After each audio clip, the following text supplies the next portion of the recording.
Hello दोस्तों, कैसे हैं सब। स्वागत है आप सभी का कॉमिक वर्ल्ड चैनल पर। तो चलिए दोस्तों, शुरू करते हैं राज कॉमिक्स में नागराज और सुपर कमांडो ध्रुव का मल्टी स्टारर विशेषांक फ्लेमिना। पापा, कैसी लग रही हूँ? पापा, कैसी लग रही है मेरी जैकेट और टॉप? ब्यूटीफुल। तू जो भी पहन लेगी तुझ पर वह ड्रेस अच्छी ही लगेगी शमा, क्योंकि मेरी बेटी है ही इतनी सुंदर।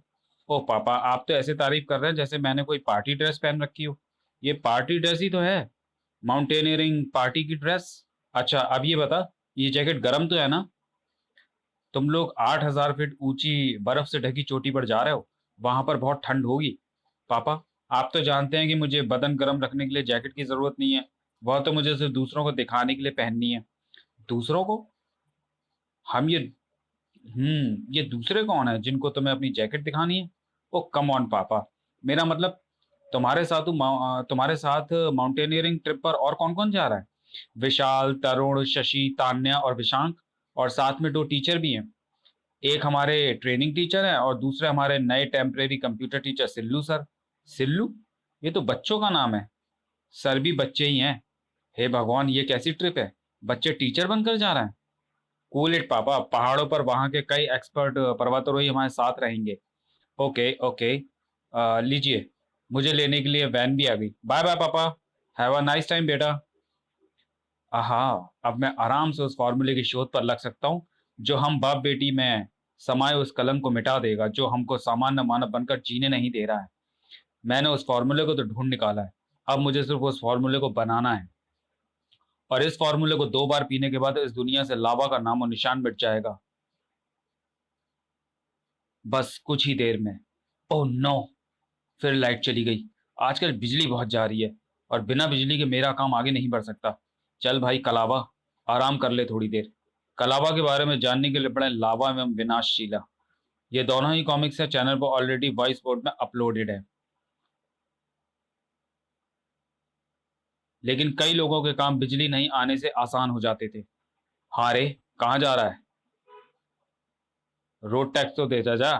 रोड टैक्स वो तो सरकार लेती है ना। मैं देता हूँ, बराबर देता हूँ। यहाँ के सरकार हम हैं। ला, जो है निकाल। पर रसीद तो देगा ना भाई, साइन करके। रसीद देगा ना तेरे थोबड़े पर, इस 8 इंच वाले पेन से। बाप रे, ये तो बहुत बड़ा है। इसको छोटा कर ले सरकार। हैं? ई आई बचाओ। पुच। काम करता है, मेरा यंत्र काम करता है। लेकिन इसको जरा और बड़ी वस्तु पर आजमाना चाहिए। और ये क्या? और जैसे वह क्या कहते हैं उसे, हाँ बस।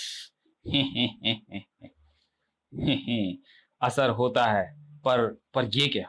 बस तो छोटी हो रही है, लेकिन इसमें बैठे इंसानों पर किरण का असर नहीं हो रहा है। यानी मेरी सफलता भी पूरी नहीं है। मुझे अभी अपनी किरण को और शक्तिशाली बनाना है। और उसके लिए मुझे और ऊर्जा की जरूरत पड़ेगी। एक नया ऊर्जा स्रोत खोजना पड़ेगा। इलेक्ट्रिक सप्लाई जैसे मामूली ऊर्जा स्रोत से काम नहीं चलेगा। बस का आकार तेजी से छोटा होता जा रहा था और उसमें बैठे बच्चे पिसने वाले ही थे। जी। लेकिन संयोगवश मदद भी पास में ही मौजूद थी। अरे ये क्या? मैं तो महानगर में होने वाली ब्रह्मांड रक्षकों की इमरजेंसी मीटिंग के लिए जा रहा था। लेकिन लगता है कि मैं मीटिंग के लिए लेट होने वाला हूँ। नागराज, हमें बचाओ। उफ, ये बस तो बहुत तेजी से श्रिंक हो रही है। खिड़कियों और दरवाजों को पकड़ने तक की जगह नहीं है, वरना मैं इस मेटल चादर को कागज की तरफ फाड़ डालता। अब एक ही रास्ता है। इच्छाधारी कड़ों में बदला हुआ नागराज का शरीर बस के अंदर घुसता चला गया। और कड़ाच। तुम लोग ठीक तो हो ना बच्चों? नागराज, ये देखो, इन लुटेरों को हमने इसी इलाके से पकड़ा है, पर ये काफी डरे हुए हैं। तो इनको आप मुझसे क्यों मिलवा रहे हैं? जाकर लॉकअप में बंद कर दीजिए। इनके हाथों को गौर से देखो नागराज। अरे, ये ये तो, यानी इनका सामना भी उसी शक्ति से हुआ है जिसने बस पर वार किया था। शायद इन्होंने उसको देखा भी हो। ये उस तरफ इशारा कर रहे हैं। क्या उस तरफ कोई है? शायद हो, मैं देखता हूँ। नागराज इधर आ रहा है। अभी उसके सामने पड़ना ठीक नहीं है। अभी मुझको नया ऊर्जा स्रोत खोजना है। जा रेंगनी, रोक नागराज का रास्ता। और हो सके तो इसकी सांसों को भी रोक दे। ओह ये क्या? एक छोटा सा कीड़ा। क्या वे चोर इसी की तरफ इशारा कर रहे थे? नहीं, ये कीड़ा इतना डरावना नहीं है और इसमें पिस्तौल को छोटा कर सकने की क्षमता भी नहीं हो सकती। असली मुसीबत इन पाइपों के पीछे छुपी है और मुझे उस तक पहुंचकर उसको हमेशा के लिए खत्म करना होगा। और अरे, ये कीड़ा तो विकसित हो रहा है, ग्रो कर रहा है, विशाल का रूप धारण कर रहा है और इस जीव में सर्प के गुण भी हैं। ये जरूर मुझ पर किया गया एक सोचा समझा हमला है। ठाक! इधर मौत नागराज का इंतजार कर रही थी और उधर ब्रह्मांड रक्षक। ये नागराज कहाँ गायब हो गया? खामा खाम में हमारा टाइम खराब हो रहा है। कोई कारण जरूर है।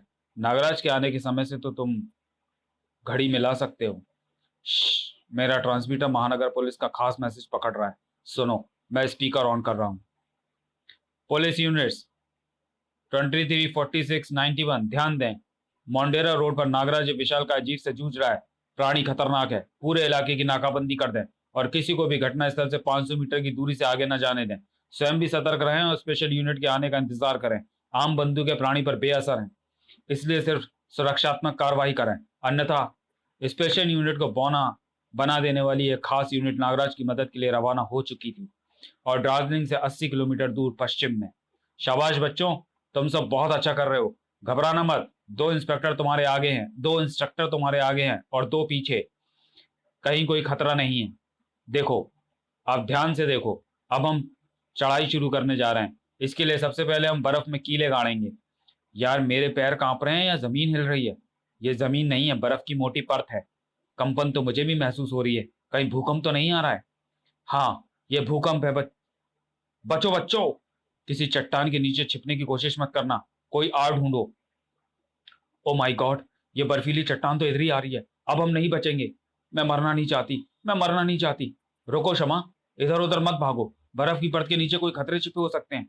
बर्फ की चट्टान बच्चों को कुचलने के लिए बढ़ती आ रही थी और उस विशाल चट्टान से बचकर भाग पाना या उसको रोक पाना या उसको नष्ट कर पाना असंभव था। वॉट? ये चट्टान पहले हवा में रुक गई और फिर टूट गई, पर कैसे? शायद ये हल्की और कच्ची बर्फ की बनी थी, लेकिन इसकी कोई गारंटी नहीं है कि बाकी चट्टानें भी इस जैसी ही हों। उफ, ये चट्टानें संख्या में बहुत ज्यादा हैं। मैं इन सबको एक साथ नहीं रोक सकता। अब तो कोई अनहोनी होकर ही रहेगी। अनहोनी होकर ही रही। जिसका आभास तक नहीं था वही हुआ। फिलेमिना, फिलिमना तुम कहां से आ गई? गलत सवाल। तुमको कहना चाहिए था कि थैंक गॉड तुम समय पर आ गई फिलिमना, या फिर सिर्फ थैंक यू फिलिमना से भी काम चल जाता। मैं कुछ कुछ समझ रहा हूं कि तुम कहां से आई हो। क्षमा, क्षमा तुम कहाँ हो? क्षमा, क्या तुम्हारे साथ क्षमा नहीं है? तुम सामने हो तो क्षमा कैसे आएगी? मुझे शक तो पहले से ही था। शक? और मुझ पर कैसा शक? अभी पता चल जाएगा जब क्षमा को कोई जवाब नहीं आएगा। देखा, कोई जवाब नहीं आया क्योंकि फिलेमिना ही क्षमा। मैं यहाँ हूँ, एक गड्ढे में गिर गई हूँ, मुझे निकालो। हाँ, तो तुम क्या कह रहे थे? कुछ नहीं, हम आ रहे हैं क्षमा। और फिलोमिना जा रही है। क्षमा तुम कहाँ हो? यहाँ जल्दी आओ, मुझे डर लग रहा है। थैंक गॉड कि तुम सही सलामत हो। गड्ढा ज्यादा गहरा नहीं था। पहले मुझे बाहर तो निकालो। लो, मेरा हाथ पकड़ो। रस्सी कहाँ चली गई? इधर उधर भागने के चक्कर में खो गई। हाथ पकड़ो। क्रैक! आई! इन तीनों की मौत निश्चित थी या नहीं, यह कहना तो मुश्किल था, लेकिन नागराज का भी बचना मुश्किल लग रहा था। मेरी विश्वंकार इस पर सिर्फ इतना ही असर डाल पा रही है कि मुझको इसके शिकंजे से आजाद कर सके। अब मेरे सामने एक ही रास्ता है, विष दंश का प्रयोग करने का। कच! इसके शरीर में अपना विष पचाकर इसको गला डालने का। नष्ट हो गई ये आफत। नागराज, तुम ठीक तो हो ना? ओहो, धन्यवाद दोस्तों, तुम लोग एकदम सही वक्त पर आए हो। मीटिंग प्लेस तक जाने के लिए लिफ्ट मिलेगी? क्या? आह, ये गलकर फिर कैसे विकसित हो गया? पता नहीं। मैंने आते ही इसको बायो स्कैन करने की कोशिश की थी, लेकिन स्कैन में कुछ आया ही नहीं। ज्यादा टेक्निक का इस्तेमाल करोगे तो हवा ही हाथ आएगी। डोगा वाला सीधा रास्ता अपनाओ। मैं इसके इतने टुकड़े कर दूंगा जिनको गलकर भी आपस में जुड़ने की सदियां बीत जाएंगी।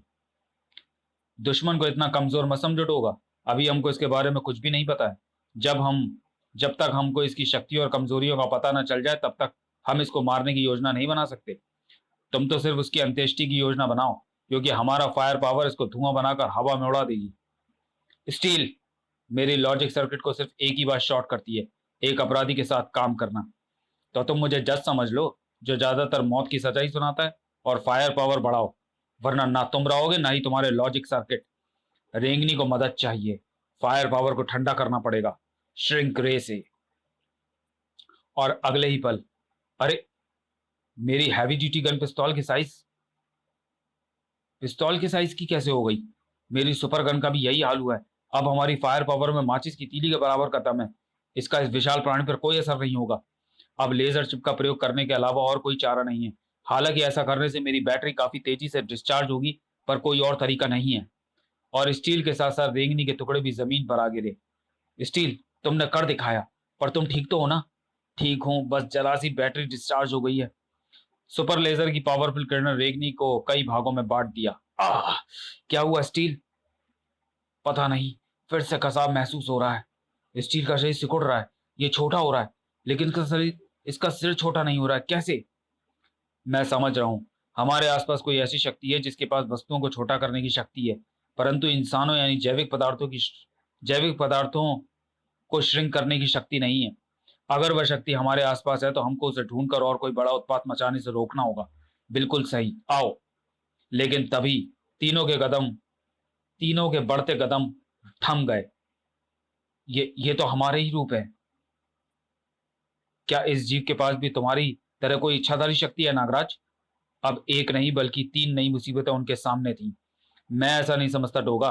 कारण कोई और ही है, और बगैर उस कारण का पता लगे हम उसको खत्म नहीं कर सकते। और वहां से हजारों किलोमीटर दूर, आओ! आह! कोई देख के, अरे ये हम कहाँ आ गए? लगता है कि हमने हिमालय की गुफाओं में छुपा कोई बड़ा रहस्य ढूंढ निकाला है। मुझको तो ये किसी प्राचीन लेकिन विकसित सभ्यता के अवशेष लगते हैं। मैं डिजिटल कैमरे से इसकी फोटो उतार लेता हूँ, वरना क्या पता कोई हमारी बात का यकीन करे या ना करे। अरे, डिजिटल कैमरे में तो कुछ आ ही नहीं रहा है। शायद ये गिरने से खराब हो गया है। फोटो तो हम तब दिखा पाएंगे जब यहाँ से बाहर निकल पाएंगे। हम बाहर कैसे निकलेंगे? उसी सुरंग से जिसने हमको यहाँ तक पहुंचाया है। वह सुरंग बर्फ में ढककर गायब हो चुकी है। कोई और रास्ता ढूंढो। रास्ता तो मैं 1 मिनट में। चेले, क्या गुरु? समझा। क्षमा के सामने मैं अपनी शक्तियां नहीं दिखा सकता, वरना इस तेज लड़की को यह समझने में ज्यादा वक्त नहीं लगेगा कि मैं ही छोटा नागराज हूँ। ये विशांग बड़ा सयाना बन रहा है, जैसे कि मैं जानती ही नहीं कि ये छोटा नागराज है, पर ये नहीं जानता कि मैं फ्लेमिना हूँ और इन दोनों को पल भर में उड़ाकर यहाँ से निकाल ले जा सकती हूँ। लेकिन जब ये मेरे सामने अपना भेद नहीं खोल रहे, तो मैं इनके सामने अपना भेद क्यों खोलूं? तभी, और ये धुंध कहाँ से आ रही है? कहीं से भी आ रही हो, अच्छा ही है। अब मैं आराम से बर्फ से ढकी इस सुरंग को खोल सकती हूँ, फ्लेमिना के रूप में। विशांग, सिल्लू, इधर आओ, मुझे रास्ता मिल गया है। लेकिन क्या उस रहस्यमयी गुफा से निकलना इतना आसान था? गुरु, माना कि धुंध घनी है, लेकिन तुम मेरा हाथ इतनी कसके क्यों पकड़ रहे हो? इतना तो मत डरो। आह! मैं कहाँ डर रहा हूँ, डर तो तू रहा है जो मुझे पकड़ रहा है। ई! एक नई मुसीबत आकार ले रही थी, और उधर किसी की आंखें आश्चर्य से फटी जा रही थी। ओह! लगता है मेरी तलाश पूरी हो गई है। मंजिल खुद चलकर मेरे पास आ गई है। तू जो भी है, तूने डोगा को चुनौती दी है, और डोगा चुनौती देने वालों को चुन चुन कर मारता है। पहला नंबर तेरा है, और तेरे बाद इसमें तो मेरे जैसी ही ताकत है। इन्होंने सिर्फ हमारे रूप की ही नहीं, बल्कि हमारी शक्तियों की भी नकल कर ली है डोगा। और मेरे रूप के अंदर जो विष पैदा हो रहा है, वह मेरे विष जितना ही घातक है। तुम सही कह रहे हो नागराज। मेरा रूप भी कलाबाजी में मुझसे कम नहीं है। कम नहीं है तो कम करना पड़ेगा। तो चलिए दोस्तों, वीडियो को यहीं समाप्त करते हैं और मिलते हैं फ्लेमिना के दूसरे भाग में अगले वीडियो में। तब तक के लिए धन्यवाद।